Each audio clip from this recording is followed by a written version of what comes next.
عزیزان محترم، غیبت کے اس زمانے میں، غیبت کے اس دور میں ہماری ایک ذمہ داری ہے، اور وہ یہ ہے کہ علم حاصل کرنا، یعنی جتنا زیادہ ہو سکے ہمیں علم حاصل کرنا ہے۔ اور عزیزو، یہ علم جو ہے وہ انبیاء کا وارث ہے، اور جس کے پاس علم ہوگا تو وہ پل صراط پر سے آسانی کے ساتھ گزر جائے گا، یعنی یہ علم اس کا ہیلپ کرے گا۔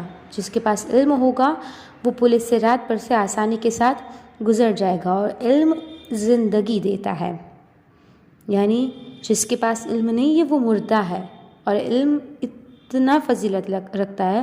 اور عزیزوں، آج کے دور میں تو بہت آسان ہو گیا علم حاصل کرنا، لیکن پہلے کے زمانے میں اتنا آسان نہیں تھا علم حاصل کرنا، یعنی کتنی قربانیاں دینی پڑتی تھی علم حاصل کرنے کے لیے۔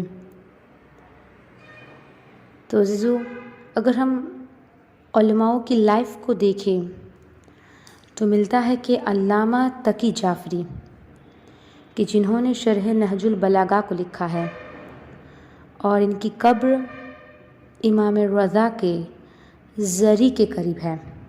ابھی تو رواق بن گیا ہے، تو ایک جگہ جہاں شیخ بہائی کی قبر ہے، تو وہاں سے اگر ہم باہر نکلیں گے تو زری کی طرف ایک جگہ نیچے نیم پلیٹ لگی ہوئی ہے ان کے قبر کی، یعنی علامہ تقی جعفری کی، اور علامہ تقی جعفری بیان کرتے ہیں۔ اور عزیزو، یہ واقعہ اتنا شیرین ہے کہ آپ کو سن کے ہی لطف آئے گا، یعنی ہمارے لیے تو علم حاصل کرنا کتنا آسان ہو گیا ہے، لیکن یہ علماء ایسے نہیں بنے۔ جو ملتا ہے کہ علامہ تقی جعفری کہتے ہیں کہ میں نجف میں جب حوضے میں پڑھتا تھا تو شدید گرمی تھی، اور رجب کے ایام تھے، اور 27 رجب کی شب تھی۔ کہا اتنی شدید گرمی تھی کہ کمروں میں بیٹھا نہیں جاتا تھا، اور اس وقت اے سی یا کولرز یہ نہیں ہوتے تھے، تو وہ کہتے ہیں کہ ہم لوگ دیوار کے سائے کے پاس آ کے بیٹھتے تھے تاکہ شاید کوئی ہوا چلے تو کچھ سکون ملے گا۔ کہاں اتنی گرمی ہوا کرتی تھی۔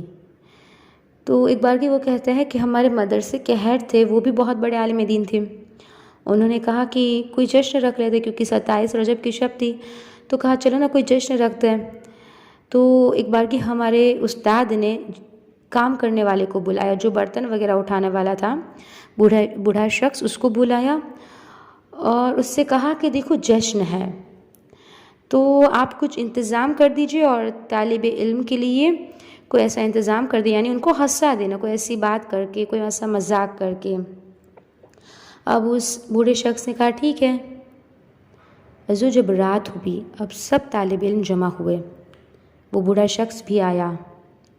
ایک مرتبہ اس بوڑھے شخص نے اپنی پاکٹ میں سے ایک نیوز پیپر کی کٹنگ نکالی، اور اس نیوز پیپر کی کٹنگ پہ ایک تصویر تھی، ایک بغدادی خوبصورت خاتون کی تصویر تھی۔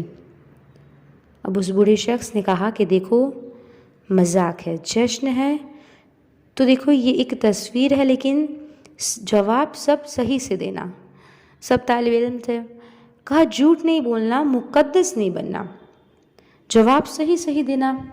سب نے کہا پوچھے کیا ہے، کیا بات ہے؟ کہا دیکھو اس خاتون سے، یعنی تصویر دکھا کے کہا کہ اس خاتون سے شادی کرنا پسند کرو گے یا ایک نگاہ امیر المؤمنین چاہتے ہو؟ ایک بار کی اس بوڑھے شخص نے کہا کہ دیکھو بننا نہیں، سچ بولنا۔ اب سب سے پہلے وہ تصویر جو مدرسے کے جو ہیڈ تھے، استاد تھے، ان کے پاس آئی۔ اب وہ کہتے ہیں کہ استاد کہتے ہیں مولا علی سے تو ویسے بھی ملنا ہی ملنا ہے، آخر میں مل ہی لیں گے، جب جان نکلے گی تو مولا نہیں آنا ہے نا۔ تو فی الحال کہا کہ ایک بار کے اپنے بیٹے سے کہا کہ دیکھو والدہ کو مت بتانا۔ اب عزیزو، یعنی سب کے پاس وہ تصویر آئی، سب نے یہی جواب دیا کہ اس خاتون سے، اس حسین عورت سے شادی کرنا چاہتے ہیں۔ لیکن جب وہ تصویر علامہ تقی جعفری کے پاس آئی تو وہ کہتے ہیں واقعاً وہ تصویر ایسی تھی کہ اس میں کوئی شک نہیں تھا، لیکن علامہ تقی جعفری کہتے ہیں میں نے خود سے کہا کہ تقی تیری پوری ہستی دے دوں گا مگر ایک نگاہ امیر المؤمنین نہیں چھوڑوں گا۔ کہتے جب میں نے یہ کہا تو سب نے میرا مذاق اڑانا شروع کر دیا، سب لوگ ہنسنے لگے۔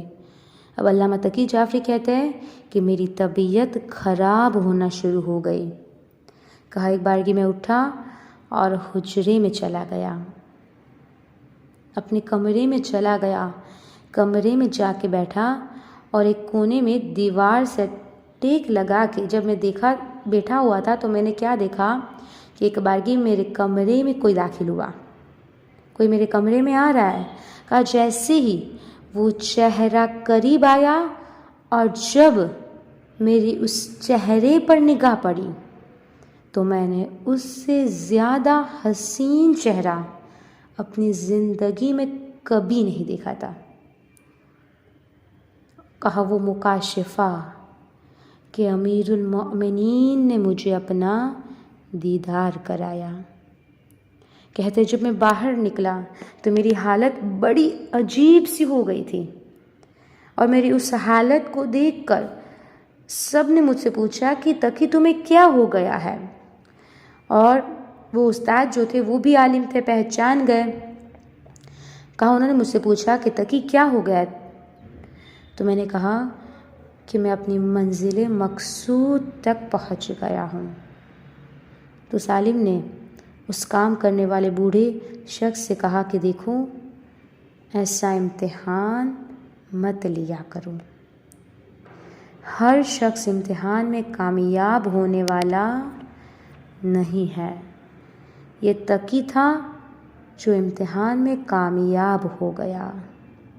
عزیزو کہنا بہت آسان ہے، لیکن سامنے زلیخا اور پھر حضرت یوسف خدا کی بارگاہ میں کہے کہ پروردگارا تیری پناہ چاہتا ہوں، تو ساتوں دروازے کھل جاتے۔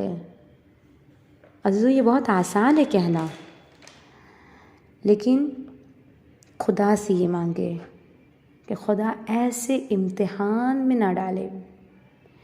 عزیزو پاؤں لڑکھڑا جاتے ہیں، اپنے نفس کو نہ بیچے کسی کو، کیونکہ اس نفس کی کم سے کم قیمت جنت ہے، کم سے کم قیمت۔ اور عزیزو آیت اللہ قاضی طباطبائی یہ کہتے ہیں کہ یہ دل خدا کا ہے، اسے کسی اور کو کرائے پہ مت دینا۔